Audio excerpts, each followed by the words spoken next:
Bueno, cuando me asignaron el tema que ustedes ven acá, en qué está la terapia hormonal de suplencia en la menopausia, reflexioné un poquito y uno se va a ver, creo que lo mismo de hace 40 años, los mismos estrógenos, la misma progesterona, y realmente muchos de ustedes creo que vienen con las expectativas a ver qué hormonas hay nuevas, qué estrategias están nuevas, de eso no voy a hablar. Voy a hablar de algo que me parece que es mucho mejor para que ustedes mejoren sus conocimientos y sus fundamentos, y realmente no es tan importante las medicaciones y la formulación y tal, sino el por qué se hace una terapia de reemplazo en los pacientes, que ese es el mensaje que quiero que ustedes queden con eso. Y por eso entonces resolví cambiar por este título. Esta fue la conferencia que yo dicté a los médicos ginecólogos de la Fundación Santa Fe en el mes de agosto en Cartagena, en donde ya hay unas consecuencias o unos riesgos en las pacientes cuando necesitan terapia de reemplazo y no se usa. Y eso es el mensaje que yo quiero que le quede a ustedes. Ese es el mensaje que ustedes le deben transmitir a sus pacientes. Ustedes son la primera línea de contacto con los pacientes. Yo siempre he pensado que los médicos generales son la base de la pirámide y de ustedes parte de una cantidad de cosas. Si ustedes no quieren pasar la información al paciente, ahí se quedó todo. Y creo que eso es lo que más falla en un momento dado en estos temas educativos. Ustedes, como todos, tenemos obligación de informar adecuadamente a nuestros pacientes todo lo relacionado con una terapia en un momento dado. Si el paciente quiere tomar la terapia o no, ya es la decisión del paciente. Si lo quiere hacer, por favor apóyenla, que generalmente hay mucho más adherencia cuando está apoyada por el médico. Entonces me parece que nosotros tenemos, y ustedes tienen una responsabilidad social, porque es que de ustedes parten muchas cosas en la pirámide hacia arriba de los pacientes. Si todo se queda a nivel de los pacientes o no se hace, se queda todo ahí y no tenemos ninguna cosa fructífera para los pacientes. Bueno, entonces ya entrando en materia, me gustaría hacer una breve reseña histórica, sobre todo para las nuevas generaciones de médicos, de un estudio que partió en dos la terapia hormonal de suplencia, que es el famoso estudio de WHI, que ustedes seguramente conocen, y este estudio partió en la fase antes del WHI, después del WHI. Entonces es muy importante que ustedes conozcan un poquito la historia. A veces uno cuando conoce las historias de las cosas, uno ya entiende los fundamentos, que eso es lo que quiero que se lleven para la casa. Vamos un poquito de historia. En el pasado se hicieron una serie de estudios en donde las mujeres que recibían terapias hormonales comparadas con las que no recibían terapias hormonales, uno de esos estudios famosos fue el estudio de las enfermeras, que todavía está en seguimiento, llevan como 30 años de seguimientos, y los médicos que hicieron ese tipo de estudios, que están también en la parte izquierda de ustedes, encontraron que realmente la terapia hormonal de reemplazo era benéfica para protección cardiovascular en el 50% de las mujeres. Esos estudios, ¿cómo se hacían? Esos estudios simplemente las pacientes recibían sus terapias, las seguían por teléfono, las seguían a veces con algunas encuestas, con el fax. En esa época pues no había mucho celular, ni nada de la tecnología de ahora, y obviamente pues se hacía en esa forma. Luego llegaron unos investigadores y les llamó la atención esto: ¿sí será verdad que hay una protección cardiovascular en estos pacientes?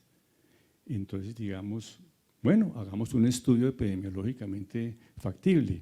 Este estudio que ustedes ven acá son estudios observacionales, y ustedes saben que los estudios observacionales, tal como se hacen, pues tienen sesgos de memoria, sesgos de información, se pierde la información, entonces pues no son de las mejor fortaleza en epidemiología.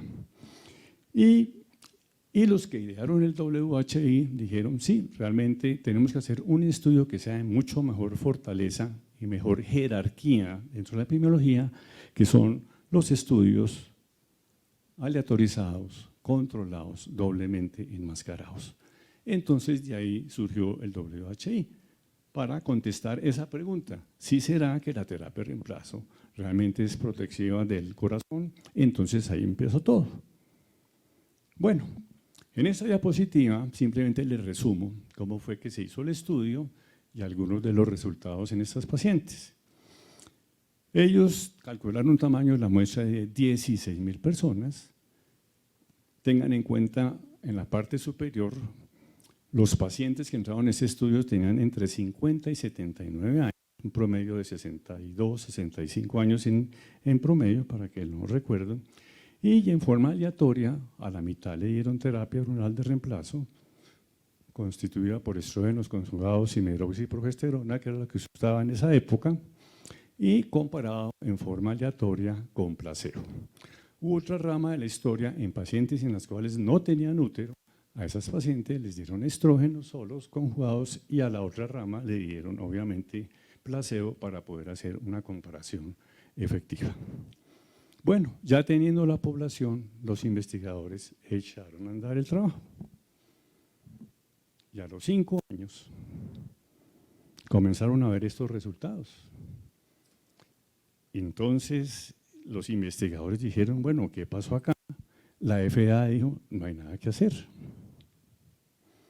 Esto hay que suspenderlo. Este trabajo literalmente hay que abortarlo porque eso no puede seguir. ¿Y por qué no puede seguir? Por lo que ustedes ven acá. Encontraron que había 33 desenlaces en contra de la terapia de reemplazo contra 13 que los favorecían. O sea, había un menos 20 de desenlaces. Entonces, seguir con este estudio pues no era ético, ¿sí? Y obviamente pues tocó abortar el estudio. Y obviamente esto trajo consecuencias. Nosotros somos los médicos que además de ser poco unidos, también a veces nos demoramos en reaccionar a ver qué pasó. Y entonces obviamente las cadenas como esta, como la BBC de Londres, de información, pues siempre se adelantan porque esta información siempre se filtra y obviamente comunicaron a través de radio, televisión, revistas, todo lo que ustedes quieran, en donde decían que la terapia de reemplazo era pésima, era peligrosa, producía cáncer, mataba a la gente, producía accidentes cerebrovasculares.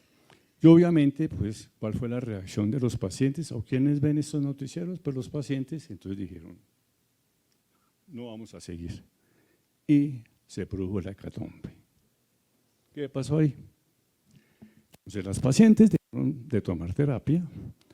El laboratorio en ese caso, que fue el patrocinador de ese estudio, que en esa época se llamaba Wyatt, si algunos lo conocieron, que ya desapareció, obviamente se llenó de todas las demandas que hicieron los pacientes y obviamente en Estados Unidos, que ustedes saben que la cultura de demanda es eso, y los que más se beneficiaron acá en esto realmente fueron los abogados, y obviamente pues eso reventaron al laboratorio, el laboratorio le tocó echar a toda la gente y obviamente pues esto fue gravísimo obviamente para eso. Y para la formulación sucedió eso que ustedes ven acá, se vino abajo la formulación de las terapias, tanto de los médicos generales, los médicos familiares, como de los médicos ginecólogos. Y duró así mucho tiempo. Y ustedes no saben lo que nos ha costado a los que estamos involucrados en menopausia, tratar de levantar esos niveles nuevamente a lo que más o menos está ahora. Porque hoy en día la terapia de reemplazo tiene muchos enemigos, hay muchos detractores, y me atrevo a decir, cuando ustedes vean que hubo unos cambios en los análisis del WHI, que muchas veces hay muchos de los colegas que se quedaron en el 2002 con el primer análisis del WHI y por eso comienzan a hablar mal de la terapia y van a ver ustedes que vamos a cambiar de manera de pensamiento.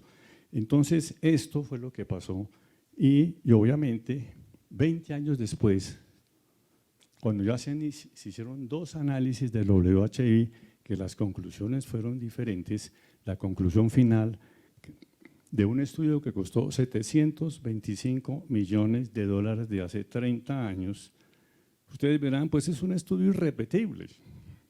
¿Qué laboratorio se mete en eso? La La población que necesitaríamos como muestra también no es factible hacerla, y eso fue lo que costó. Entonces, ¿con qué nos quedamos? A pesar del desastre que hubo al principio del estudio, con los análisis y reanálisis que han hecho del WHI, realmente pues, nos enseñó mucho.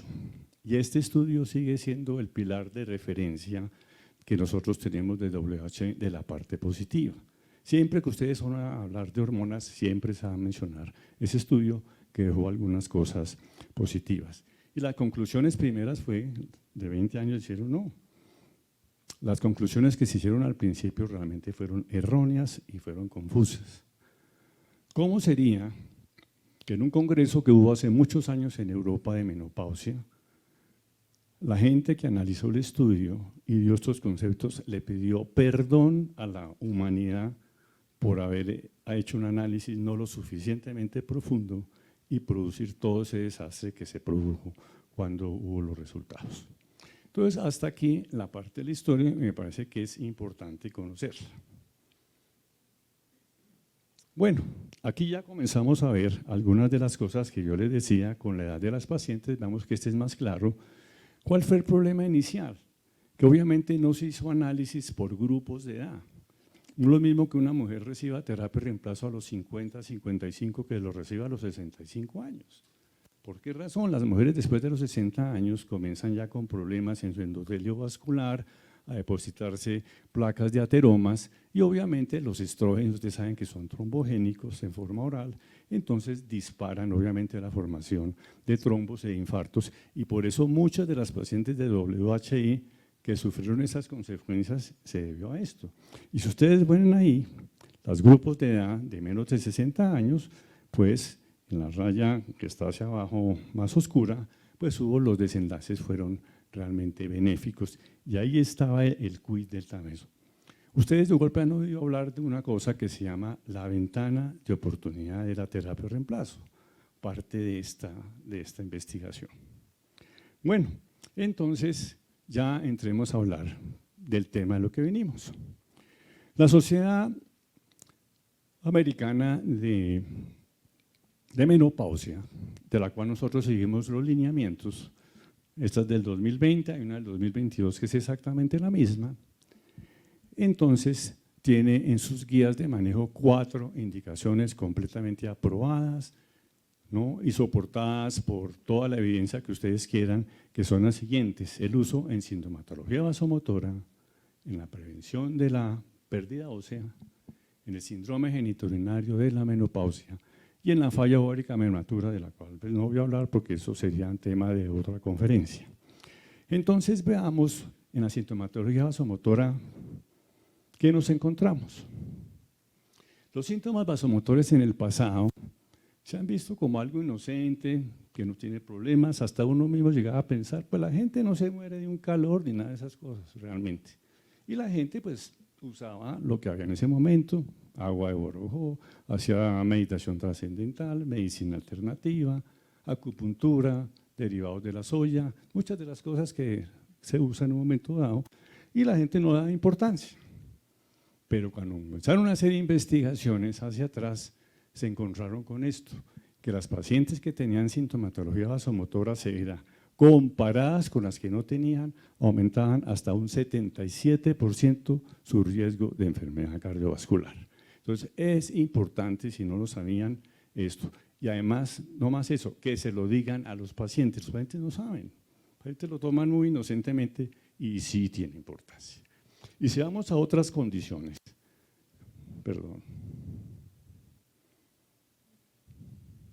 como la hipertensión y la hipercolesterolemia, que son condiciones asociadas obviamente con la enfermedad cardiovascular, exactamente pasa lo mismo. La sintomatología vasomotora asociada a esto obviamente aumenta el riesgo.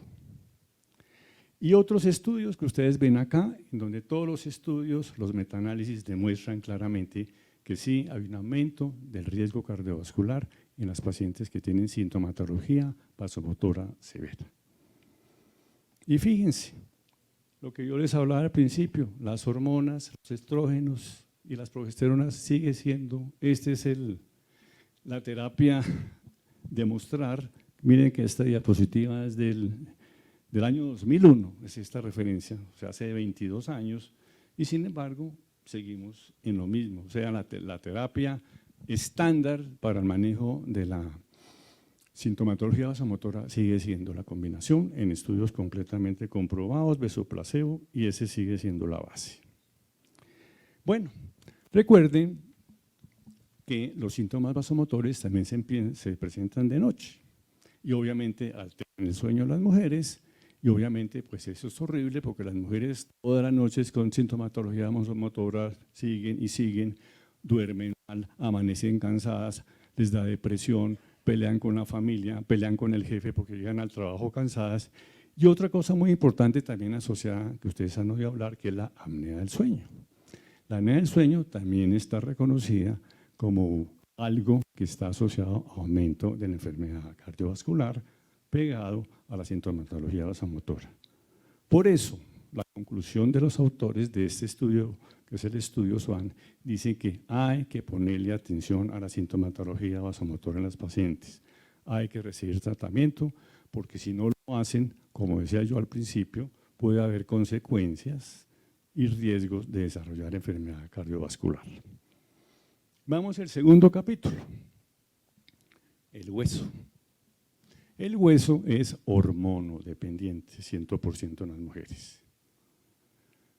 Mientras están las mujeres en vida reproductiva, mantienen su hueso, pero cuando comienzan, inclusive en los años anteriores a la menopausia, en lo que llamamos nosotros en la transición a la menopausia, ya comienzan a perder masa ósea. Entre 2% los primeros 5 años, 5% las perdedoras rápidas, y de tal manera que a los 10 años de menopausia ya se ha perdido un 12% del hueso. En las pacientes, absolutamente en todas, unas más tarde, otras más temprano, y producen pues estas dos condiciones, la osteopenia y la osteoporosis. La osteopenia y la osteoporosis son factores de riesgo para fracturarse, no necesariamente el tenerlo se va a fracturar. Vamos a ver otras condiciones asociadas que generalmente pues precipitan que las pacientes se fracturen.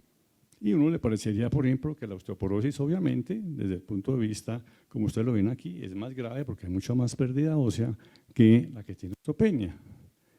Sin embargo, en estudios como este, de casi 150.000 personas, encontraron que el 50% de las mujeres que tenían fracturas tenían solamente osteopenia, porque ya venían con la pérdida. Porque a veces no es tanto la cantidad de hueso, sino también la calidad del hueso. Entonces uno ve esto y uno a veces las pacientes las deja pasar más y es importante por eso los resultados de este estudio. Veamos algo que viene asociado. Recuerden que todos nosotros después de los 50 años las mujeres comenzamos a perder masa muscular y la masa muscular si se pierde pues tenemos mucho menos fuerza muscular y obviamente en estudios que se han hecho de fuerza muscular y si no hay buena fuerza muscular pues las mujeres se caen y si tienen osteoporosis ahí sí se fractura.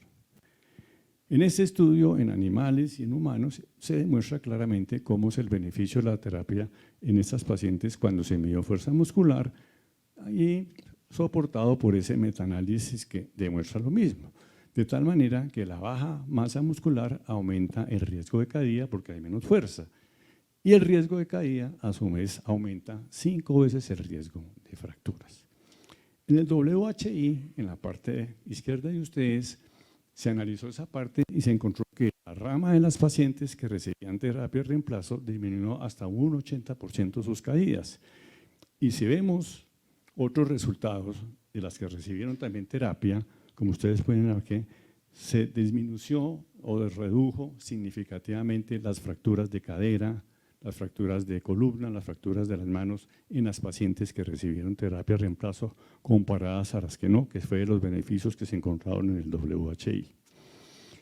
Si vamos a ver qué porcentaje de protección nos da la terapia de reemplazo en el hueso, más o menos hay una protección de las fracturas entre el 20 y 30%, de acuerdo a los estudios, soportado por este autor de Nueva Zelanda, en el cual el metaanálisis demuestra lo mismo. Este estudio también, que es de los clásicos del doctor Lindsay, para demostrar la relación de dependencia entre hueso y osteoporosis en un momento dado, y hormonas, pues en este estudio, que es de los estudios clásicos, pacientes que sean sometidas a ovarectomía, que se hacía en una época mucho tiempo, hoy en día se respetan un poquito más los ovarios, estas pacientes a las que les sacaban los ovarios y les daban inmediatamente terapia hormonal, mantenían su densidad ósea. En cambio, las que se demoraron en darle a los 3 años o a los 6 años de este procedimiento, realmente no lograron recuperar esa densidad ósea, demostrando una asociación entre la protección del hueso y las terapias hormonales. Y que hay consecuencias y que hay riesgos, ahí los tienen. La fractura de cadera, la fractura de columna, gravísima. La fractura de cadera se muere la gente. La fractura de cadera, estas son condiciones que uno puede evitar en un momento dado. La carga de la enfermedad que produce una fractura de cadera, si ustedes tienen parientes que han sufrido de eso, es absolutamente grande. La parte económica, la parte del sistema de salud, la ausencia laboral, en las columnas los dolores permanentes y terapias. Son pacientes que realmente es grave cuando llegamos a este tipo de condición, que era lo que yo decía. Cuando hay que usarlo y no se usa, esas son las consecuencias. Pasemos al tercer capítulo.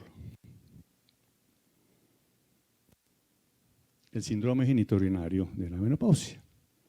Así como el hueso es hormonodependiente, ustedes también conocen, la vagina también es hormonodependiente. Igualmente, a través de que comienza la menopausia, esa disminución nuevamente de los estrógenos obviamente altera la vagina en todos sus aspectos, hay menos colágeno, se cambia el vacíbulo de Orleans, se cambia el pH, se aumenta obviamente las condiciones de estabilidad a nivel local, hacen que las pacientes tengan mucho más infecciones a repetición precisamente por esos cambios hormonales. Y en la parte genitourinaria, que la mucosa también es hormonodependiente, suceden todo este tipo de síntomas de cistitis a repetición, trigonitis, incontinencia a repetición, y son pacientes que obviamente tienen ese problema y van al urólogo y vuelven al ginecólogo y generalmente tienen un problema que eventualmente se podría evitar. Y todos estos síntomas genitales, síntomas sexuales, que esa es la otra parte, cuando ya comienza a haber sequedad vaginal, adelgazamiento en la vagina, pues comienzan los problemas de dispareunia. Y aunque esta no es una entidad que produce mortalidad, sí produce la muerte sexual de muchas parejas por este problema que puede evitarse. Y eso es algo que a veces las mujeres tampoco le ponen muchas bolas, porque el golpe no es muy importante, ya que hay estas estadísticas. El 50% de las mujeres en menopausia temprana ya comienzan con síndrome genitario de la menopausia. El 25% consultan por ello, solo el 17% se les pregunta en la consulta si tienen algún síntoma de estos, solo el 7% reciben tratamiento y muchas pacientes no saben que hay tratamientos locales para prevenir, para llegar a esto que es terrible, que es la atrofia vulvovaginal en la menopausia tardía, que producen todos los problemas que ustedes quieran en un momento dado. Y en esta diapositiva, que la sacamos del congreso recientemente que hubo en Pasto de la Sociedad Colombiana de Menopausia, el doctor Palacios, que es un líder de opinión en España, ha venido muchas veces a Colombia, hace 40 años, le fascina Colombia, decía lo siguiente: bueno, la sintomatología vasomotora pues pasa, pero el deterioro vaginal sigue. El sistema genitourinario, él decía, eso es como un jardín, si no se le echa agua se seca. Entonces, él promueve que las pacientes que entran en menopausia, y las mujeres no lo sabían, es que usen terapia local, que es mucho más útil que la sistémica, para mantener obviamente todos esos cambios que se generan en forma prácticamente permanente. Y él decía, y si se puede, el resto de la vida para evitar esa atrofia. Bueno, veamos a un punto cardinal. Posiblemente ustedes saben de lo que más se mueven las mujeres en menopausia, que es de infarto. Y esto no lo saben las pacientes, eso hay que decírselos. Ninguna paciente le llega a un consultorio: doctor, denme hormonas para que no me infarto, no, porque no lo sabe. Y esto es mundialmente, eso no es en Colombia y todo eso. Y generalmente cuando se han hecho encuestas suramericanas como esta que se hizo en Argentina, y se le preguntaba a las personas, bueno, ¿ustedes de qué creen que se van a morir primero?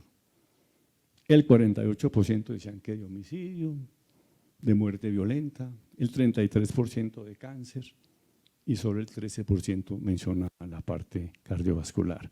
O sea que hay un desconocimiento casi completo de esta condición que es la que mata la menopausia.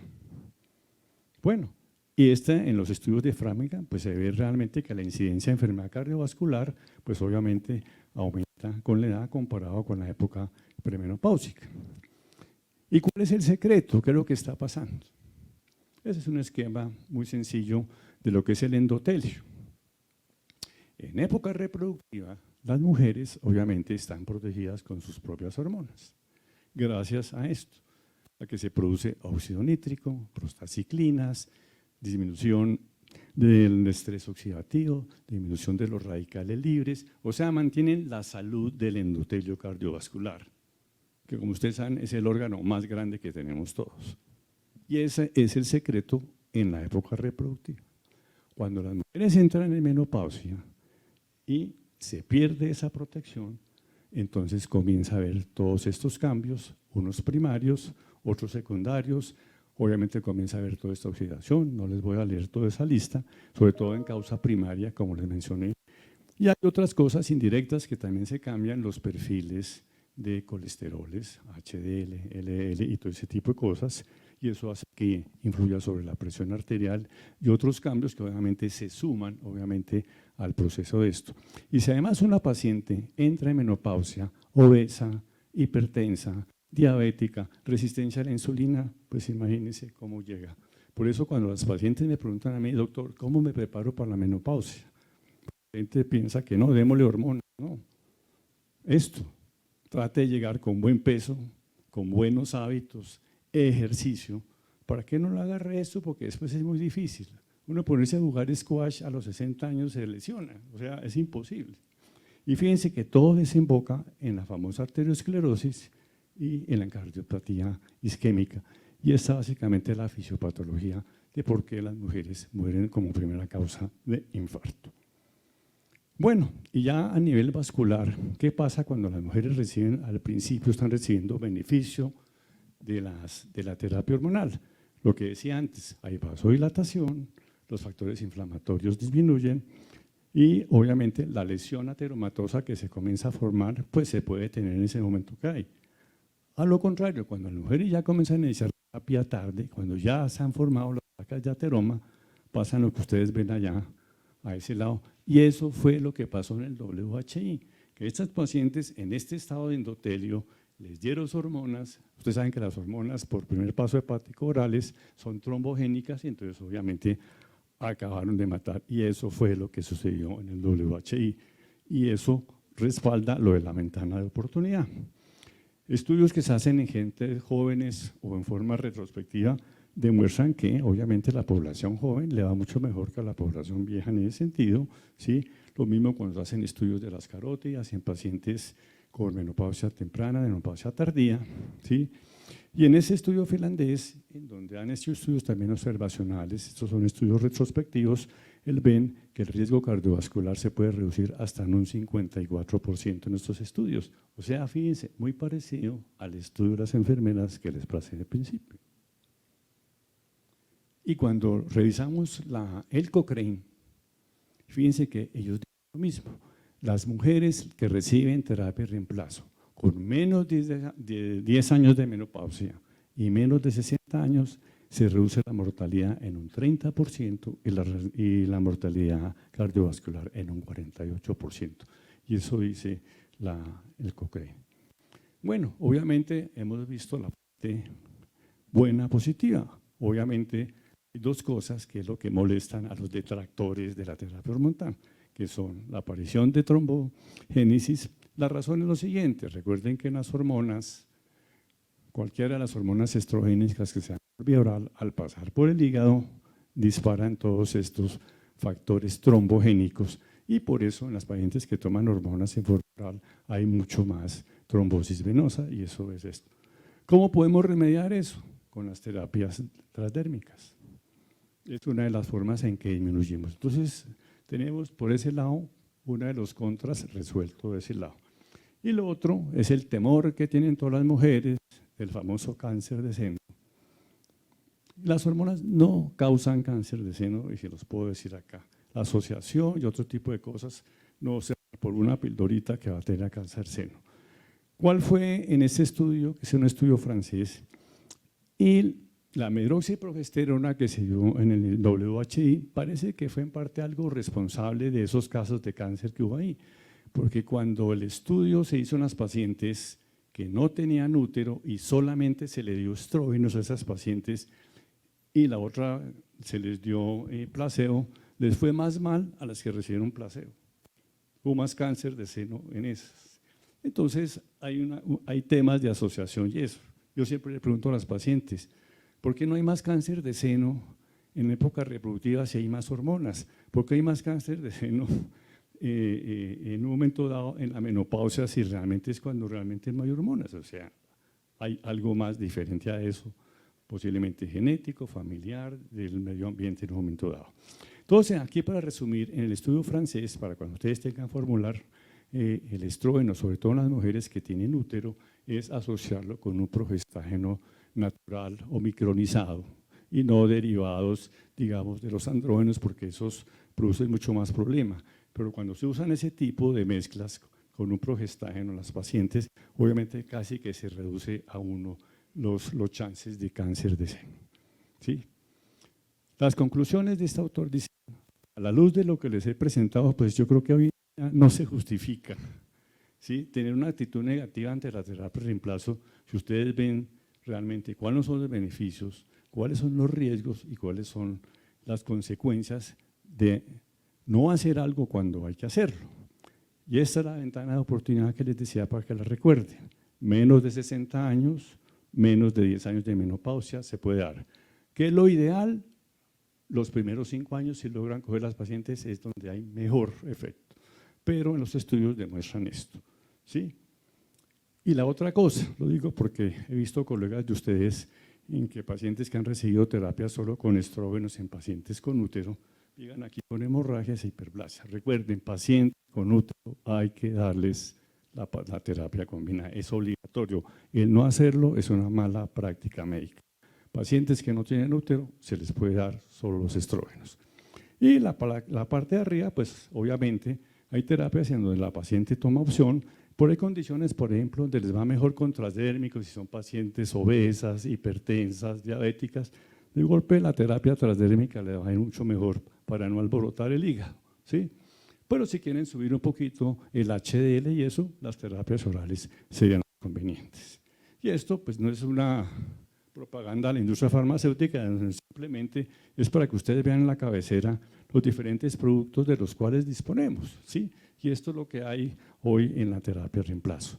Entonces, es muy importante que ojalá ustedes capitalicen esos fundamentos para que se los transmitan a sus pacientes. Si el paciente sale fuerte con los fundamentos para una terapia, lo hace.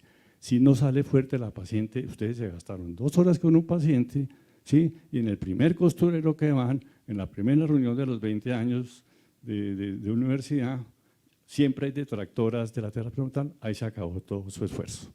Muchas gracias.